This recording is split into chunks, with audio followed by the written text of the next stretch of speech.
মুরব্বীদের নিয়ে ডেকে বসবেন, স্কুল প্রাইমারি স্কুলের শিক্ষক হেডমাস্টারদের নিয়ে বসবেন, কথা বলবেন যে ভাই এটা একটা বড় কাজ।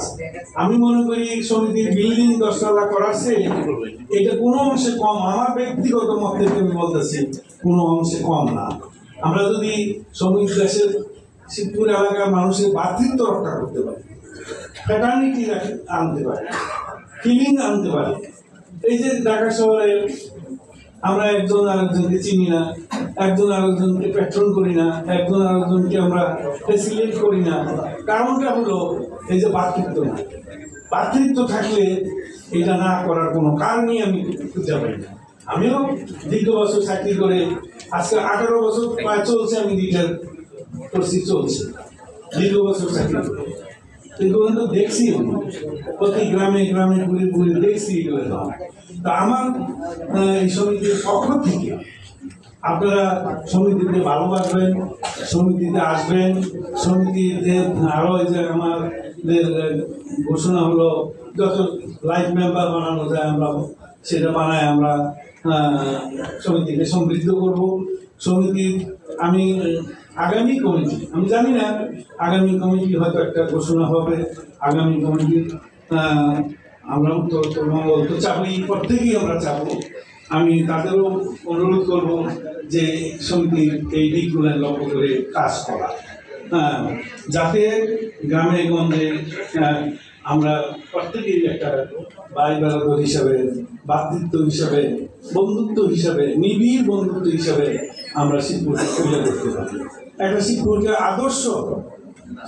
আদর্শ উপজেলা হিসেবে তুলে ধরতে পারি, যে শিবপুরের প্রতি আমার গভীর ভালোবাসা এবং ফেলোশিপ।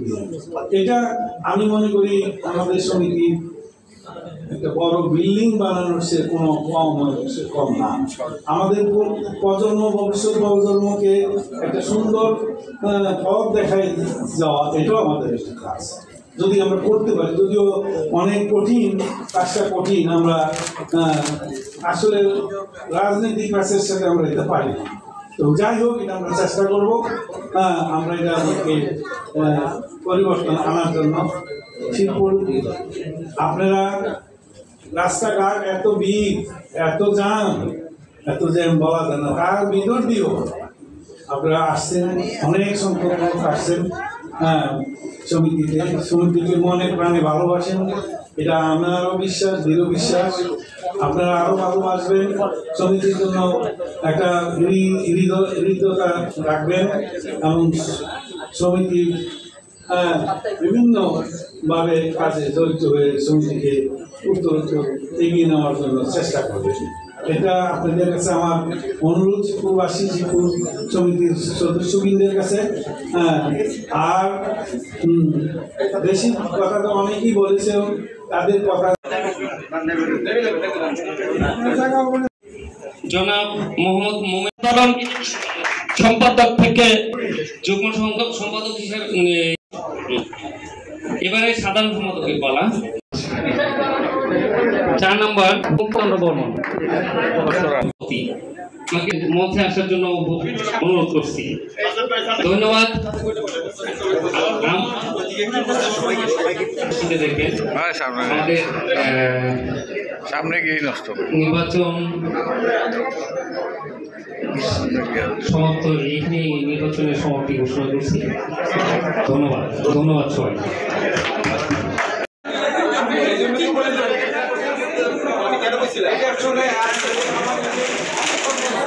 সদস্য বা আজীবন সদস্য যারা আছেন, আপনারাই কিন্তু সমিতির প্রাণ।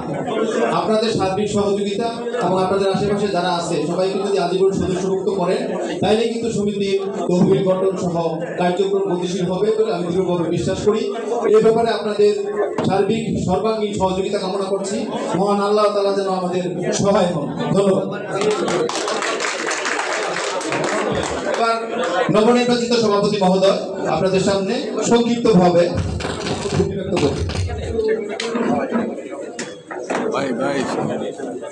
নির্বাচন কমিশনের সম্মানিত সদস্যবৃন্দ, আমি আপনাদেরকে কৃতজ্ঞতা প্রকাশ করছি এবং ধন্যবাদ দিচ্ছি। এই কঠিন কাজ আপনারা অত্যন্ত সুন্দরভাবে শেষ করেছেন। আর উপস্থিত যারা আছেন আমি খেয়াল করেছি আমরা যখন প্রায় 30-32 বছর আগে এই সমিতি নিয়ে যাত্রা শুরু করি, তখন যারা তরুণ ছিলেন, তখন যারা নতুন আসছেন আমাদের এই সমিতিতে, তাদের অনেকেই এখন অধ্যাপক, রেজিস্ট্রার এবং বিভিন্ন জায়গায় প্রতিষ্ঠিত ব্যবসায়ী, প্রতিষ্ঠিত সিনিয়র চাকরিজীবী এবং অনেকেই অবসরে গিয়েছেন। আমি আপনাদের কাছে একটা কথা বলতে চাই, আজকে যে সম্মান আপনারা আমাকে দিয়েছেন এবং আমার সাথে যে অভিজ্ঞ প্যানেল এখানে, যে টিম এখানে আছে, এটা আমার এখানে অনেক সাকিব আল হাসান, অনেক তামিম ইকবাল সহ অনেক বড় বড় প্লেয়ার এখানে আছেন। আমি চেষ্টা করব তাদের সাথে থেকে আপনাদের জন্য আমার পক্ষে যতটুকু সম্ভব 100%, 100% আন্তরিকতার সাথে আপনাদের সাথে থাকার চেষ্টা আমি করব। এবং উন্নয়নের কনসেপ্ট কিন্তু খুব ব্যাপক।